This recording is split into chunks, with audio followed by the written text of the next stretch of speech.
तो आ गया। चलिए शुरू करते हैं। Vitrification zone. लो मेल्टिंग के लिए टेम्परेचर 900 डिग्री सेंटीग्रेड से 1100 डिग्री सेंटीग्रेड, जबकि हाई मेल्टिंग क्ले के लिए जो टेम्परेचर होता है वो 1000 डिग्री सेंटीग्रेड से 1250 डिग्री सेंटीग्रेड हम लोग रखते हैं विट्रिफिकेशन जोन में। ठीक है। अब विट्रिफिकेशन जोन को भी 3 स्टेज में बांटा गया है। ठीक है। सबसे पहला है जोन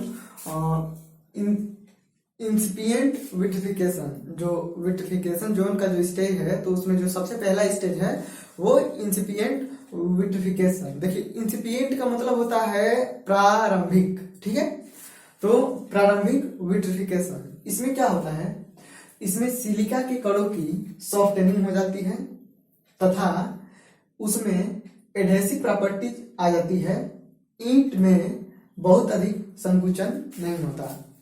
तो इसमें सबसे पहले क्या होता है, ईंट के मतलब जो सिलिका के कण है तो क्या हो जाएगी, सॉफ्टनिंग हो जाएगी। देखिए, इसको समझने के लिए जैसे हम समझे कि हम लोग चीनी देखा है। ठीक है।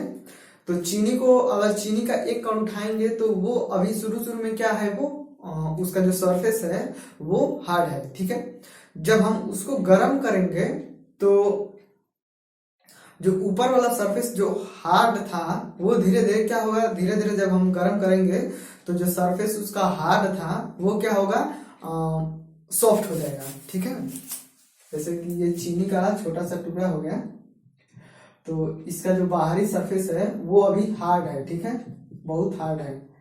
तो जब हम गर्म करेंगे तो ये क्या होगा, धीरे धीरे सॉफ्ट हो जाएगा, यानी कि नरम हो जाएगा। शुरू में कठोर था, अब धीरे धीरे क्या होगा, कठोर नरम हो जाएगा। तो इंसिपिएंट विट्रिफिकेशन में जो सिलिका के कण हैं उनके जो सरफेस है वो हार्ड था, तो इसमें इस वाले इंसिपिएंट विट्रिफिकेशन में क्या होगा कि ये सरफेस जो है नरम पड़ जाएंगे, सॉफ्ट हो जाएंगे। ठीक है। और फिर क्या हो जाएगी, इसमें एडहेसिव प्रॉपर्टी आ जाएगी। देखिए, 2 चीज होता है, एक होता है कोहेसिव और दूसरा है एडहेसिव। कोहेसिव को हिंदी में ससंजन और एडहेसिव को आसंजन बोलते हैं। तो अगर कोई पदार्थ अपने ही पदार्थ को जो है एक समान जो है पदार्थ आपस में चिपक रहे हैं तो वो क्या है, उसमें जो है ससंजन की प्रॉपर्टी है। लेकिन ये एक अलग पदार्थ है और ये अलग पदार्थ है और दोनों आपस में चिपक रहे हैं तो उनमें क्या है, एडहेसिव की प्रॉपर्टी है। ठीक है। कोई जरूरी नहीं है दोनों में हो, एक में भी हो सकता है।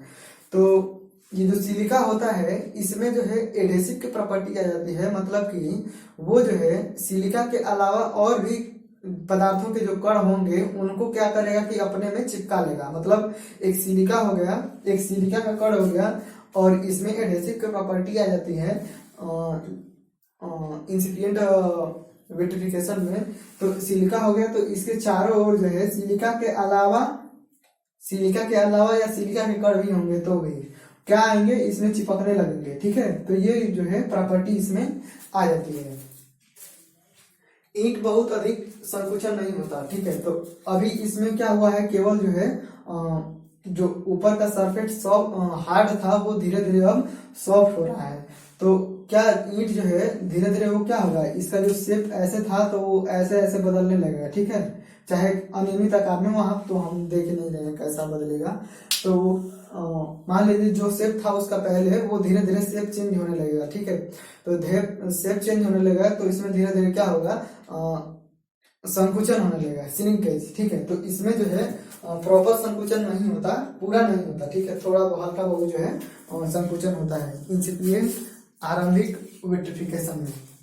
फिर इसके बाद से अगला स्टेज आ जाता है कंप्लीट विट्रिफिकेशन। इस जोन में क्या होता है, सिलिका के कणों का जो है मेल्टिंग शुरू हो जाता है। इसमें जो है क्या हो रहे थे, अभी तक सॉफ्ट हो रहे थे, अब धीरे धीरे टेम्परेचर बढ़ा तो भी क्या होने लगे, मेल्टिंग शुरू हो गया। मेल्टिंग का मतलब होता है कि पिघलना।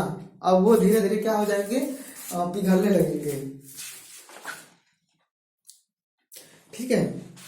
तो कंप्लीट विट्रिफिकेशन अगर इसमें हम आएंगे तो सिलिका के कण होंगे जो अब पिघलना शुरू हो जाएगा, उनका धीरे धीरे पिघलने लगेंगे। ठीक है। जब पिघलने लगेंगे तो उसमें जो क्या होगा, अब वो जैसे देखिए एक बर्तन ले लीजिए और इसमें जो है ढेर सारा जो है शुगर यानी कि चीनी भर देंगे, चीनी के कण, ठीक है। तो अभी ये कणों के रूप में रहेंगे तो इसमें जो है खाली स्थान रहेगा, इसमें रंध्र रहेंगे, ठीक है। जब हम इसको गर्म करेंगे तो जब ये पिघलना शुरू हो जाएंगे तो जैसे कि हम किसी बर्तन में पानी रख देते हैं तो पानी यहाँ तक अगर वाटर भरा है तो इसमें क्या कोई रंध्र होंगे? नहीं होंगे। तो ठीक वैसे ही जब पिघलने लगेगा तो पूरी तरह से पिघल जाएगा, जितने भी सारे रंध्र होंगे भर जाएंगे और जो रंध्र होंगे वहां पे जो वायु था वो क्या होगा? बाहर निकल जाएगा, ऐसे हो जाएगा, ठीक है। नहीं तो अगर नहीं निकल पाया तो उसी में फंसा रह जाएगा, तो उसी में फंसा रह जाएगा। तो वो बाद में जब हम देखते हैं कि ईंट पकी होती है तो कहीं पटकते हैं या कुछ भी, कहीं से मिस्त्री जो काट रहा होता है तो वो एक अलग ही तरह से टूट जाता है, ठीक है। उसको हम आगे पढ़ेंगे कि वो क्या होता है, उसको क्या बोलते हैं। तो इस वाले में कंप्लीट विट्रिफिकेशन में क्या ईंट जो है मेल्टिंग जो है शुरू हो जाती है। मेल्टिंग मतलब कि अब वो धीरे धीरे क्या हो जाता है? पिघलना शुरू हो जाता है। कण एक दूसरे से जुड़कर वायु को कम कर देते हैं। अब जब ये पिघल रहा है तो सारे कण पिघल रहे होंगे और जो रंध्र होंगे वो बाहर निकलने लगेंगे और ये कण जो है आपस में सटने लगेंगे, ठीक है। तो इसमें क्या होगा? फिर क्या होगा? संकुचन होने लगेगा, श्रिंकेज। जब वायु रंध्र जो स्थान घेरा था वो बाहर निकल जाएगी तो क्या होगा? उसका साइज जो है कम हो जाएगा, श्रिंक संकुचित हो जाएगा, ठीक। फिर इसके बाद से आ जाता है विस्कस विट्रिफिकेशन। इस जोन में क्या होता है कि सिलिका के कण पिघलने लगते हैं। इसमें अभी केवल पिघलना शुरू हुआ था और इसमें पूरी तरह से पिघलने लगते हैं, ठीक है। इसमें सॉफ्ट होने लगे थे, इसमें पिघलना शुरू हुआ था, इसमें पूरी तरह से पिघलने लगेंगे और ठंडा होकर जब पूरी तरह से पिघल जाएंगे तो वो क्या होगा कि जितने भी सारे वॉइड्स होंगे वो सबको भर देंगे और जितने भी सिलिका के अलावा कण होंगे तो सिलिका क्या होगा? सबको जो है आपस में चिपका लेगा। बाइंडिंग का इसमें प्रॉपर्टी आ जाएगी, पिघल जाएगा ये जब। तो जैसे फेविकोल होता है वो सबको चिपका लेता है, वैसे ही सिलिका के जो कण होंगे जितने भी सारे उसमें मटेरियल है, पदार्थ है सिलिका के अलावा, सबको आपस में बांध लेगा। तो वो एक सॉलिड जो है सॉलिड बन जाएगा, वो एक पूरे कंपोनेंट की तरह वो कार्य करने लगेगा और उसमें क्या हो जाएगी? स्ट्रेंथ आ जाएगी, ठीक है। तो जब ये सिलिका पूरी तरह से पिघल जाएगा, सबको आपस में चिपका लेगा, आपस में बांध लेगा तो एक सॉलिड की तरह कार्य करने लगेगा, ठीक है। तो जो सिलिका है वो सरफेस पे आ जाएगा, मतलब कि चारों तरफ होगा ना, सिलिका तो चारों तरफ होगा, ऊपर नीचे दाएं बाएं। तो जब ये ठंडा होगा, मतलब सिलिका पिघल गया, वो पक गई ईंट, अब धीरे धीरे क्या होगा? ठंडा होगा तो जो ईंट का सरफेस है उसके ऊपर जो है चमक आ जाएगी, ठीक है। लाइट ग्लास के जैसी चमकीली परत का जो है निर्माण हो जाएगा। तो ईंट जब भट्टे से निकलेगा तो वो क्या चमकता हुआ एकदम लाल चेरी रेड कलर का जो है हमको दिखता है ईंट। तो ये सारे स्टेजेस थे और इनमें जो है पकता है। अब जो है ईंट को हमने पकाया, बर्निंग किया, तो हम ईंट को हमने पकाते किस में है, ठीक है। बर्निंग किस में करते हैं? तो बर्निंग जो है ईंट को निम्नलिखित में पकाते हैं, मतलब ये है कुछ इसमें पकाते हैं। तो सबसे पहले क्या था? पजावा चलता था, पजावा या उसको हम बोले तो क्लैंप, ठीक है। क्लैंप कंफर्म नहीं है, सर देख लीजिएगा, ठीक है। क्लैंप ही है सर, पजावा और क्लैंप, तो ये दो चीजें चलती थी, क्लैंप। फिर इसके बाद से आ गया भट्टी। किल का मतलब होता है हिंदी में भट्टी, ठीक है। तो फिर इसके बाद से भट्टी आ गए। तो इसमें सबसे पहला है इंटरमिनेट किल, फिर दूसरा है सेमी कंटिन्यूअस किल और तीसरा है कंटिन्यूअस किल, ठीक है।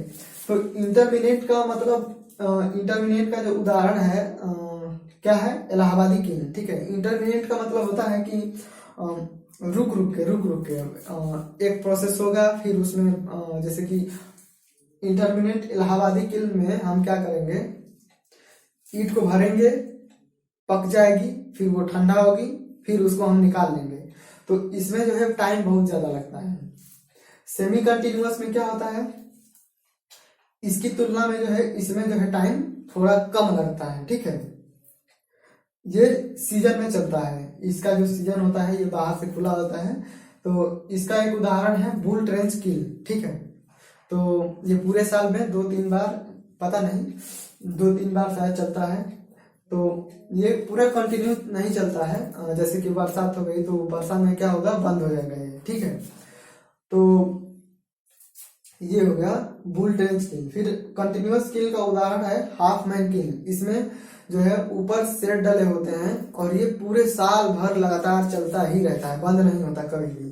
तो इस किल का यूज जब करते हैं हम कि जब जो है हमें बहुत ज्यादा मात्रा में ईंटों का प्रोडक्शन करना हो, तब जो है इनका यूज करते हैं। तो आप क्या करेंगे कि पजावा क्लैंप किल के बारे में डिटेल से पढ़ लेंगे, ठीक है। और इनका जो फिगर है वो भी देख लेंगे। हो सकता है मैं यहाँ पे लगा दूँ अगर मिलेगा मुझे तो आप इनके बारे में पूरा अच्छे से पढ़ लीजिएगा। इसके जो इम्पोर्टेंट पॉइंट है वो मैं बताऊंगा।